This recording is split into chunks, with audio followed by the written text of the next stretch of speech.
Bien, entonces, este consistómetro de dB, más que todo, se utiliza en laboratorio, ¿ya? Y hay un método para hacer, fíjense, se describe una serie de pasos.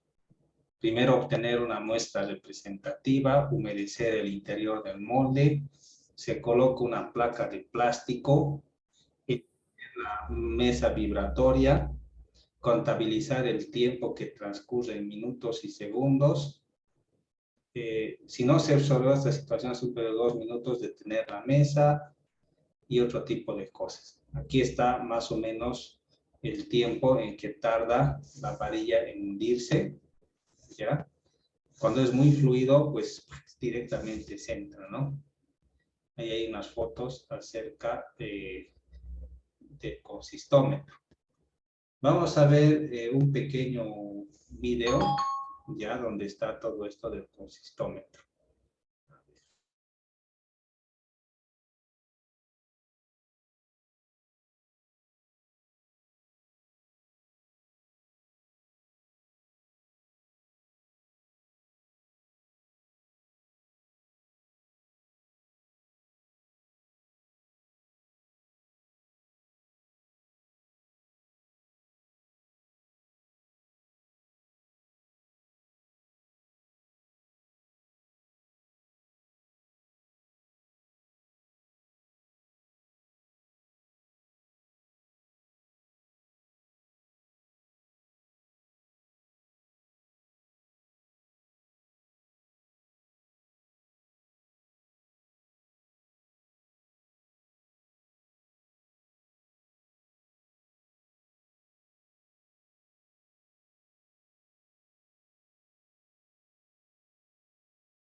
Ahí tenemos el consistómetro de BD.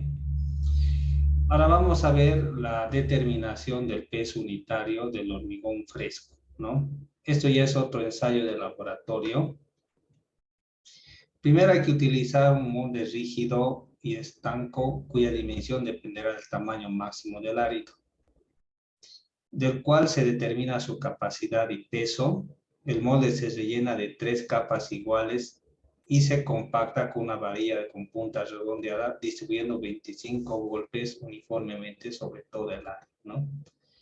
Se determina la masa del hormigón restando la masa total de la masa molde. Esta se divide por el volumen del molde y se obtiene el peso unitario que se expresa en kilogramos sobre metro cúbico. Entonces, bastante sencillo, ¿no? ¿Sí? Solo que hay que tener una balanza un poco precisa para sacar el peso unitario del hormigón. Eso nos sirve bastante, ¿no? Porque si ustedes se acuerdan en la dosificación por el método ACI y el método español, consideramos el peso unitario del concreto, ¿sí? Y en base a eso hacemos los cálculos. Así que si hemos asumido un peso unitario en el cálculo de la dosificación, queremos verificar si estamos acercándonos, nos hemos desviado demasiado. Así que es importante que saquemos este peso unitario, ¿no? Para poder controlar la dosificación.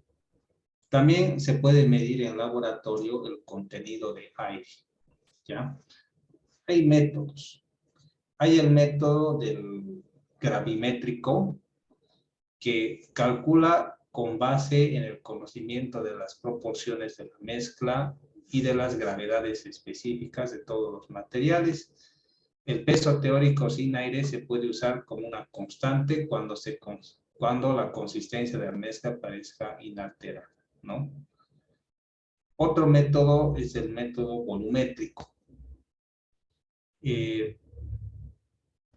Entonces, esto también es aplicable a agregados ligeros o agregados diferentes, ¿no?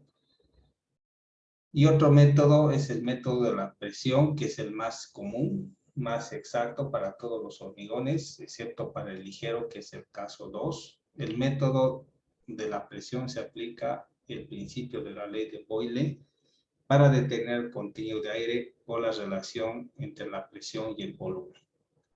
El fabricante de cada medidor proporciona instrucciones detalladas para la operación y calibración con relación a las variaciones en la presión atmosférica. Entonces, se puede medir el contenido de aire, ¿no? Mediante estos métodos. Bien, ahora pasemos a otro campo, que son los ensayos del hormigón endurecido. ¿Ya? Cuando el hormigón ya está duro, también se pueden realizar ensayos. Una categoría de estos ensayos mecánicos son según su naturaleza. Hay ensayos que son destructivos, o sea, donde necesariamente tenemos que romper el hormigón, y hay ensayos que no son destructivos, pero los dos son importantes. Los destructivos son los que se determinan la resistencia mediante la rotura de probetas o piezas de hormigón. Estas probetas pueden fabricarse en moldes o bien extraerse de una obra ya construida. A esto se llaman muestras testigo, ¿ya? Entonces hay unos taladros con brocas circulares, punta de diamante, que son así, y van perforando y van sacando probetas de hormigón. Eso se puede sacar de losas de pavimento, de vigas, de columnas y de otros elementos de hormigón en masa. Hay también los detectores de acero, escáneres manuales donde pueden detectar los aceros y se puede escoger un punto donde no hay aceros y de ahí se puede sacar una probeta de hormigón. Bueno, en el caso de que se tenga dudas acerca de la resistencia, y esto puede ser porque se han sacado cilindros de la forma incorrecta o se han roto cilindros y todas las roturas han salido mal, y alguien puede alegar es que se han sacado mal las muestras cilíndricas y por eso han roto mal, pero el hormigón que está vaciado está bien. Entonces, para descartar todas esas opciones, entonces se sacan estas muestras testigos que pueden ser examinadas y pueden ser rotas, ¿no? En laboratorio a la compresión para determinar la calidad del hormigón. Así que a eso nos referimos con ensayos destructivos, ¿ya? Pero los ensayos no destructivos, como vemos en el inciso B, determinan la calidad del hormigón sin destruir la pieza o la estructura ensayada. Hay algunos aparatos como los martillos, los esclerómetros, que pueden realizar este ensayo, ¿no? Vamos a ver más adelante. Hablemos de los ensayos destructivos. Esto se refiere a los ensayos de probetas, ya que por una parte pueden ser elaboradas cuando el hormigón está fresco, o probetas que pueden ser extraídas de elementos de hormigón. Ahí están los moldes, ¿sí? Estas son las probetas, tienen dos partes, una base plana y tiene una serie de tornillos que ajustan la probeta, y la otra parte es un cilindro que está partido de un lado y tiene unas abrazaderas para asegurar y mantener la forma cilíndrica. Esto tiene como 15 centímetros y esto tiene como 30 centímetros, o un poquito más, ¿no?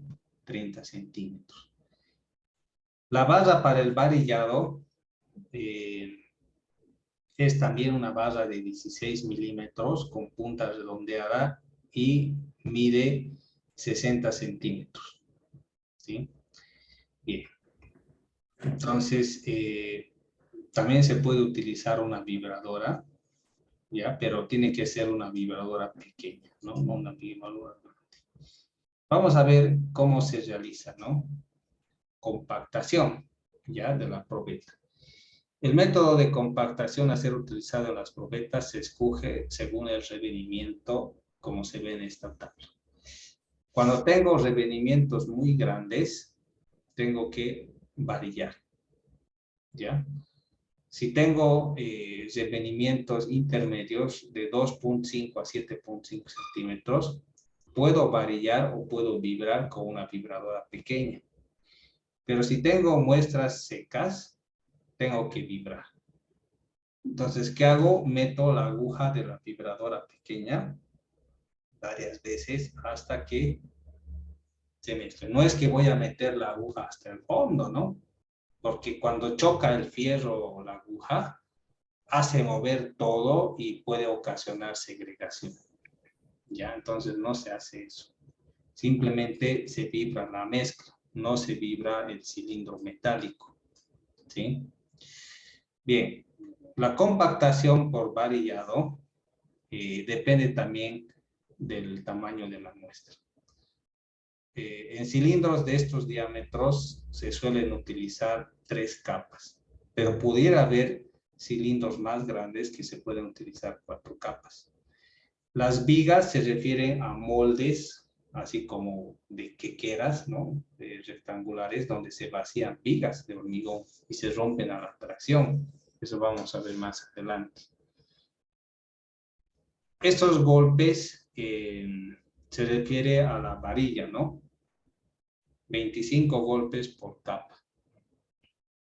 Y los espesores de las capas habíamos dicho que por lo menos tienen que ser la tercera parte del volumen del molde. ¿Sí?